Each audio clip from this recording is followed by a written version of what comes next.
I've been there, feeling like I'm stuck in a perpetual cycle of discomfort, with bloating and inflammation taking over my body. It's like, no matter what I eat or how much I move, I just can't seem to shake off that puffy, sluggish feeling. But then I discovered the gelatin trick, and it's been a total game changer for me.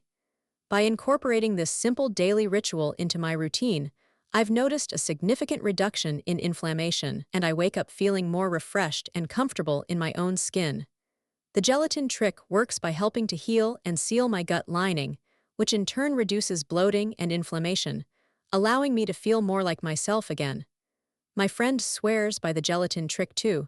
She says it's helped her drop that heavy, bloated feeling and has even improved her digestion. If you're struggling with bloating and inflammation like I was, I highly recommend giving the gelatin trick a try. Check out the link in my description to learn more about how to implement the gelatin trick into your daily routine. And be sure to take a look at the pinned comment below for some extra tips and tricks to get you started with the gelatin trick.